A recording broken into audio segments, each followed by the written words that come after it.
Hello, thank you for joining the South Carolina Department of Consumer Affairs for our Wednesday webinar, where today we're going to be talking about cybersecurity in 4 simple steps. So we've got a little bit of information for you folks today, and it'll be things that everybody can do, things that you don't have to be an expert in order to kind of implement in your daily life. And it'll be some things that'll help you protect your information and your devices and potentially your identity from hackers and cyber criminals who are out there. And so we'll get into the topic that you came here for. And really, we're going to focus on these 4 simple things and these simple steps that you can take to protect yourself online. And these tips are from the National Cybersecurity Alliance and the Cybersecurity and Infrastructure Security Agency, which is part of Homeland Security. They kind of work together to come up with these 4 simple things that we can all do to protect ourselves.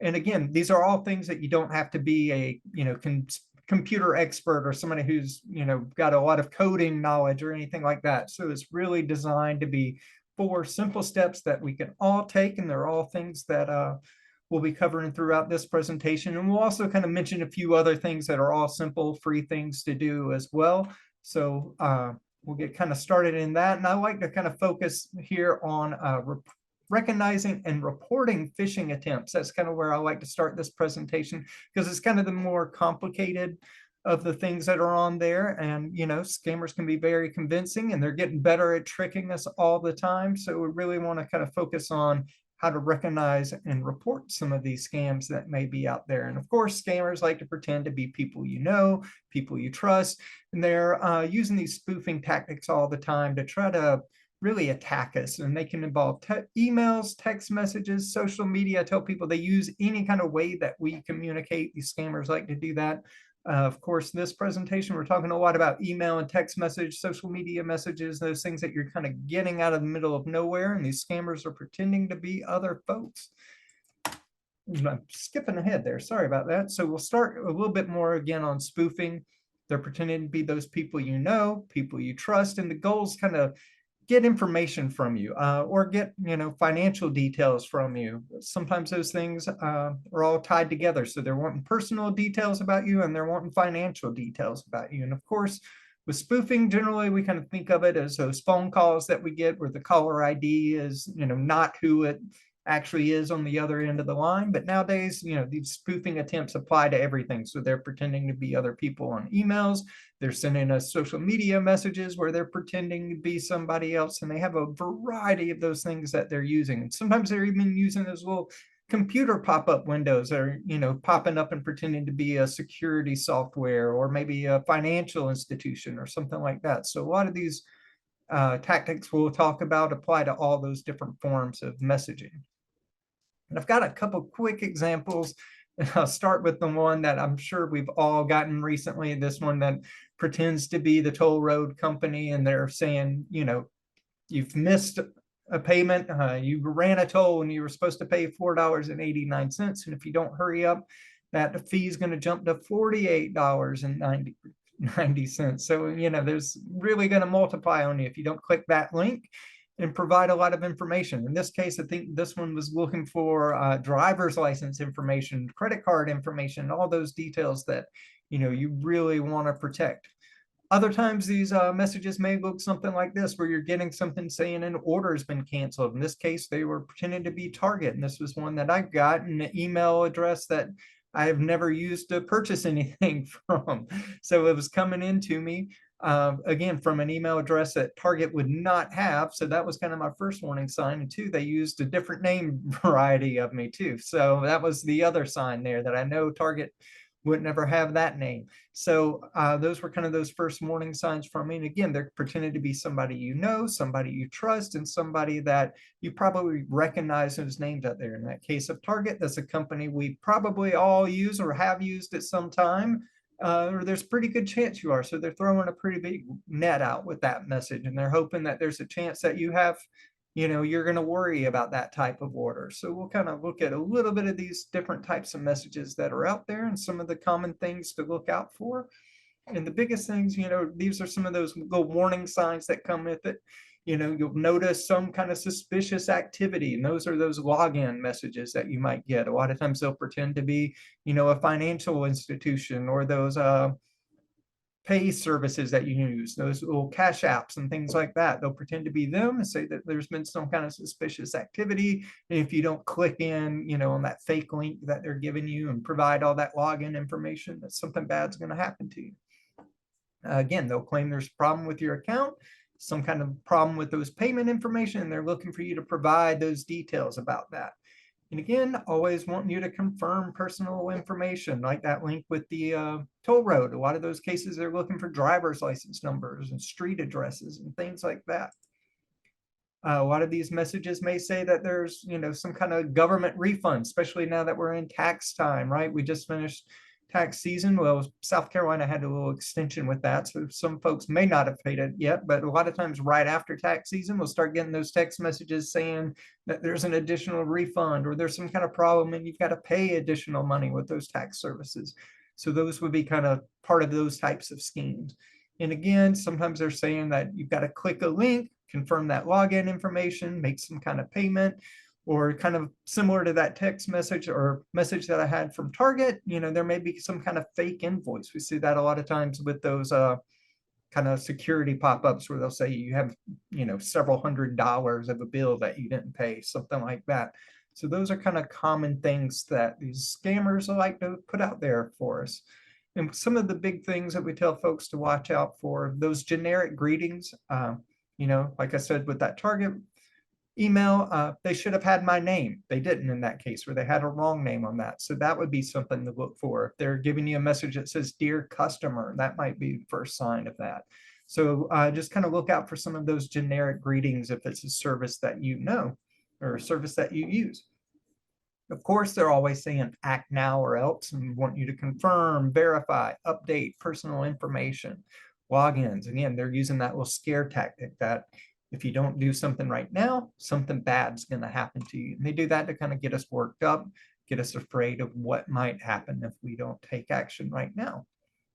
And again, scammers may have some information about you already, and they're using those details to target you. Sometimes those may be things that come up from a data breach of some sort. I know a lot of times if there's a financial institution or something like that that's had a data breach, those scammers and hackers may then send those customers that they've got those email addresses for now from that data breach. They may target them with a specific scam saying, we have information or there's problems with that specific account. So they may say there's a problem with your bank and they know which bank that you've used. So those may be the types of things that come out with may have those specific details about you. Or in some cases, they find information about you online and they use those specific details to kind of target you with that very specific scam. So those are kind of things just to keep in mind as you're getting these random messages. And again, you don't want to ever reply to any of these messages that are coming out of the blue and they're asking for personal or financial information. Big tips here, just don't click on any of those links. Don't open any attachments that are coming in those messages. And don't call them back. Don't text them back either. A lot of times scammers just kind of want to know if your phone is an active phone and you're somebody who's going to message back. So replying to these things can open you up to more targets from these types of scammers. But again, you don't ever want to call these messages, reply to them, or click any of the links. And if you're thinking that these messages are real, you can always go to those, trusted consumer phone numbers that these groups may have. If they're saying it's your bank, you may want to look on the back of your bank card and find that number, for their customer service on the back of your bank card. If they're pretending to be a security software, then you actually use that software. You probably have some contact information in their app or on a receipt or something like that. So you always want to use those tried, trusted, those normal ways that you would communicate with that company on there. And again, our number one rule for all of these types of things are do not give your personal or financial information to somebody if you cannot verify that they actually are who they say they are. So you want to protect that personal and financial information as much as possible, no matter how they're reaching out to you. If that's by phone, email, text message, social media message, whatever you need to do, but protect that personal and financial information. And one of the best things you can do if you're getting these messages, this was kind of another quick example of one that I've received a good bit, where they're pretending to be the post office, but you really want to take advantage of those little options you have when you get that message that will report junk, or it may say report scam. Once you get that, you can click those little report junk buttons. I know sometimes if I swipe over on the side of my phone, I get a message that looks more like the one on the right there that says delete, or you get that option of delete and report junk. Really take advantage of those options that are on your phone. Those will help the phone carriers kind of monitor who those bad actors are that are sending out those bad messages to folks, and also help you slowly kind of limit some of the bad messages that you're getting into your phone as well, hopefully. And hopefully hitting those little report junk buttons will help us all in the long run. And there have been some cases, people always ask me if they're able to track down some of those. These little report junk features have helped kind of track down some of the bad actors who were sending just massive amounts of messages to folks. So anything you can do like that will help out in the long run. All right, and we'll kind of get into strong and unique passwords now. And, for the most part, you kind of want to make sure you're using strong passwords, and you want to make sure you're making them unique to everything. So you don't want to make sure that you're reusing those passwords, because you don't want somebody to have access to your Netflix account if they've hacked that, and then be able to get into your bank account also because you've used the same passwords over and over. So that's really kind of why we stress don't reusing those passwords. You also want to pick security questions that only you would know the answer to. And we say that because a lot of times those security questions may be things that are easily available either online on social media, like the mother maiden name. They may be able to quickly realize, oh, that's somebody's mom just by looking at your social media profile, and maybe your mom has her maiden name and her account name or something like that. So just kind of be careful about those security questions, and you want to try to pick the ones that only you would know the answer to, and ones that you haven't posted the answers to on social media in some type of form. And of course, change those passwords quickly if there is a breach. So if you're getting notifications about any kind of security breach of a product or service that you use, you want to make sure you're going into those accounts and changing those passwords fairly quickly, or as soon as that you realize that there's a problem with that account. Kind of here's our best practices with strong and unique passwords. Again, you want to make them long. Kind of the best advice is at least 12 characters. A lot of times now people say 16 characters, but kind of generally longer is stronger, and making it longer is going to be the easiest way that you can kind of increase that strength of that password. And you want to make sure you're using combination of upper, lowercase letters, put in symbols, things like that. And you may even want to consider a password manager. And we say that because that will make you be able to pick something as a random, which is going to be even the strongest thing that you can do. So if it's 12 or 16 characters of just random numbers, uppercase letters, symbols, things like that, is going to be kind of the strongest that it can possibly be.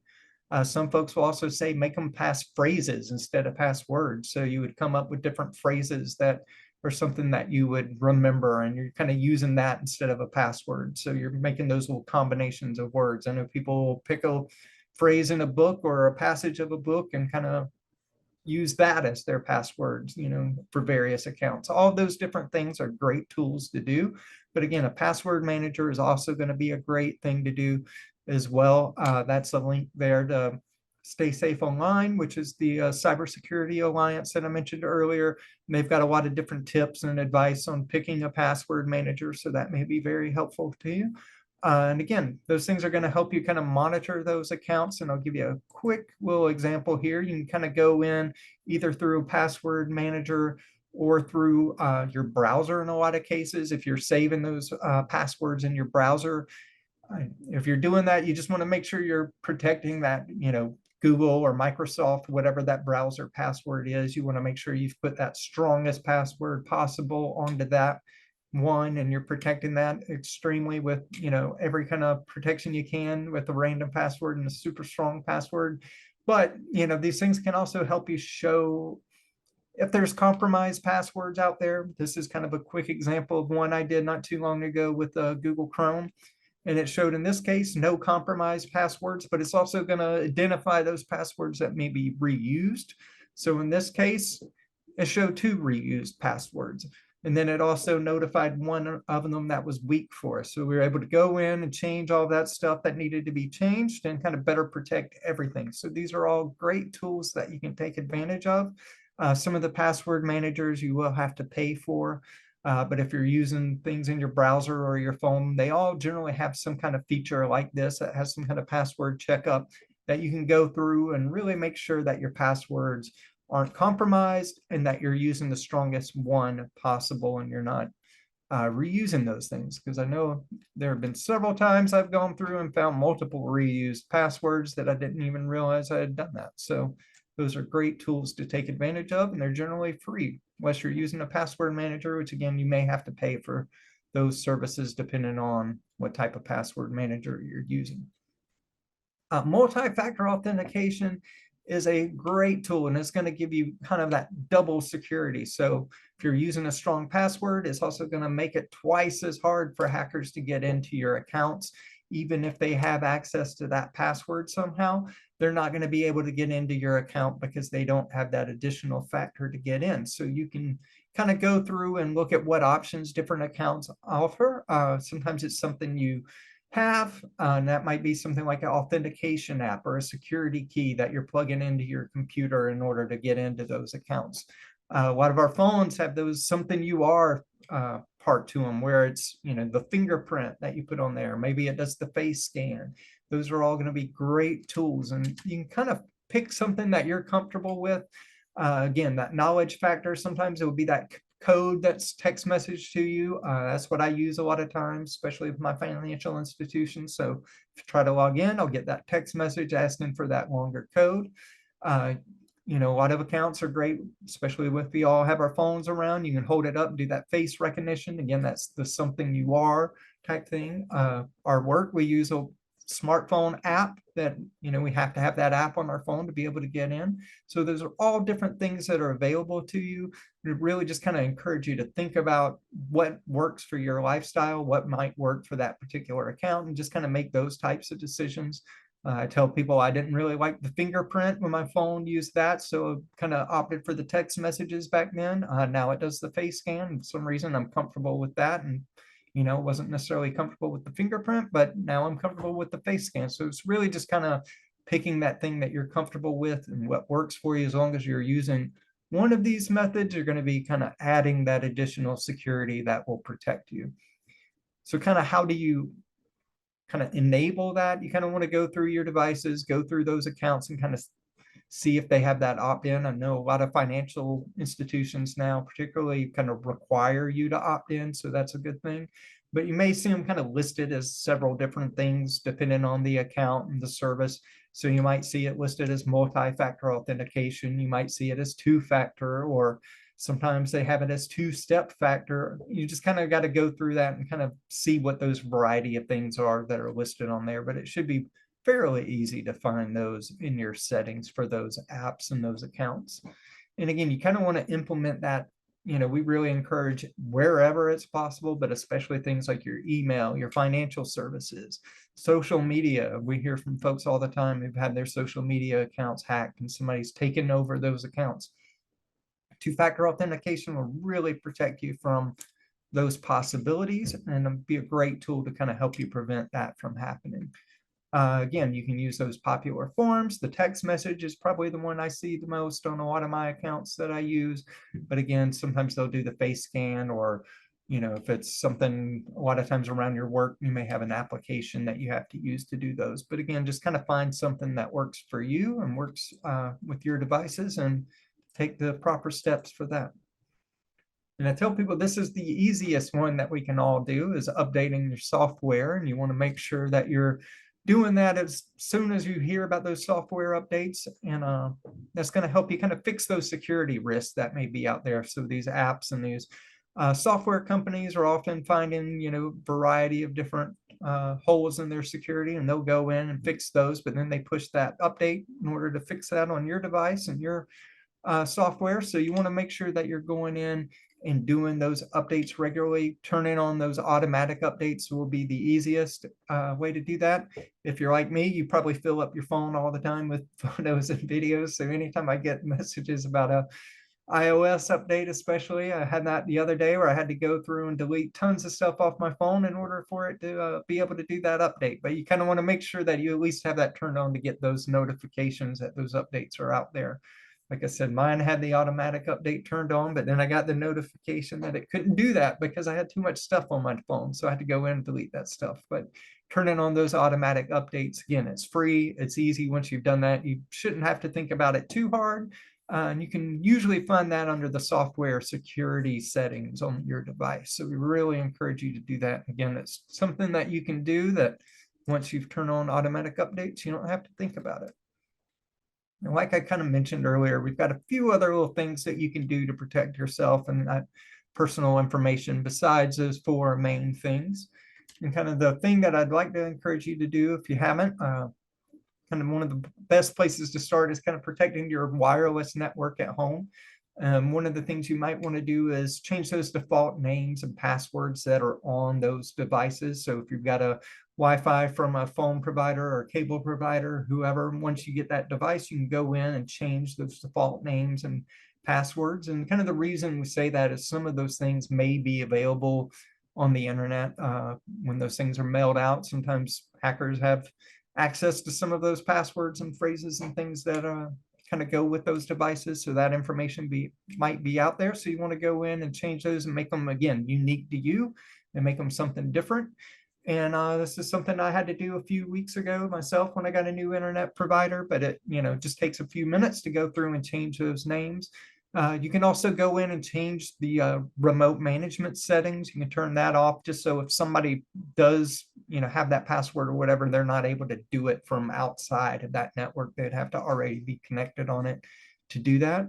And it's kind of recommended that you go into on those settings and kind of log out as the administrator once you've kind of got those routers set up. And that's kind of the practice that's recommended, just so if somebody does get access to those devices, they're not able to go in and change all those settings automatically by going in and those things already being logged in for them. So change those default names and passwords and then kind of log out as the administrator would be the best kind of tips that you can do with that. Logging out or disconnecting your old devices is another good tip that we all probably struggle with from time to time. I know I have a couple of old devices that are turned off, but they probably would connect to my Wi-Fi and things like that if I turned them on. The reason we kind of say to disconnect them from all of that is they could be a security kind of weak point. If they're old devices, they may not have the most updated security softwares. They may be out of date on a lot of those things. So there could be those weak points that then kind of open up your whole network to a host of problems if somebody is able to get in through those devices and use those connections that way. So if you have old devices, disconnect them. If you're traveling, kind of beware of free Wi-Fi and those hotspots that are out there. Sometimes you just don't know who's out there and who's able to connect with you, and take a look at what you're doing while you're online. And we kind of recommend avoiding logging into email, financial services while you're on those, just because you don't know kind of that information that's getting pushed out there and how secure those networks are. So somebody may be kind of monitoring what you're doing on email or those bank accounts and things like that. So if you're using public Wi-Fi, don't log into email, financial services.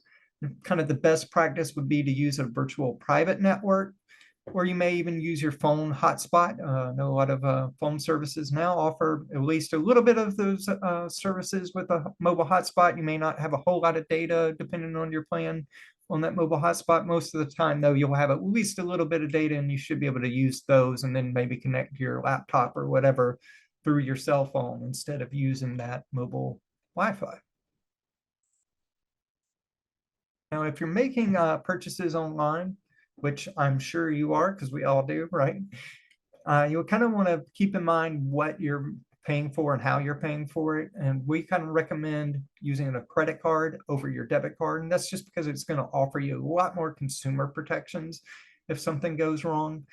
Just kind of keep in mind too that if your debit card number gets stolen or there's some kind of breach, or if that site's not secure, and somebody gets access to those debit card numbers, that's a direct line into your bank account. So that can kind of create different problems for you. But again, those credit cards are going to give you a little bit more protection as far as how fast that money has to be responded back to your account when it's challenged.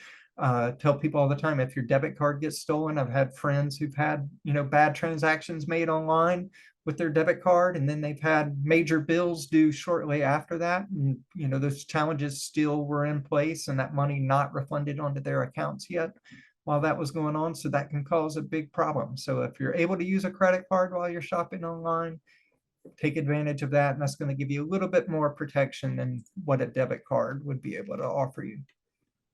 And of course, you want to make sure you're monitoring your statements, especially with all the apps and online checking in that you can do now with your bank statements and all your other financial statements. It's pretty easy to go in and do that. And you want to make sure that anything that's been charged on there that you're not responsible for, that you've challenged that right away.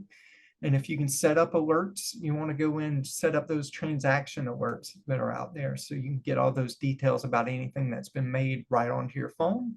It's a pretty easy thing to do, and we'll kind of chat about that a little bit more here in a minute.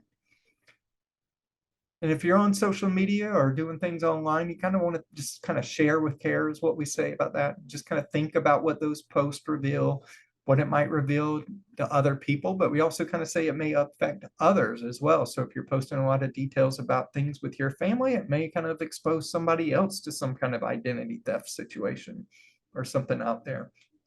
So just really kind of think about that when you're sharing information online. And think about, like we kind of mentioned earlier with things like security questions and things like that. Just think about any of those security questions you have out there, and if your posts are putting those types of things at risk. And of course, you want to protect all that information. One of the best ways to do is kind of go through your settings and see kind of who can see all of those online accounts, social media accounts. I don't have this tip on there, but it should be. If you've got social media accounts, make sure that you know everybody who's following you. Just don't let anybody and everybody follow you. You want to make sure that the things that you're sharing with are people that you know and people that you trust. And you kind of want to go through all those security settings from time to time, make sure that nothing's changed, make sure it's actually what you really want right now. And you just kind of want to make sure that any of the information that you're sharing, not only with those posts, but with those companies too, just make sure that you're comfortable with all those details. So you want to know what information those companies are getting about you with those apps and those services, and make sure that it's details that you're comfortable with sharing. And the reason we say that too is, again, those security breaches, if you're sharing all kinds of data with those places, that information may be out there. And if there's a breach, then that data becomes part of that breach, and you may be exposing yourself that way. So just kind of know what information you're sharing.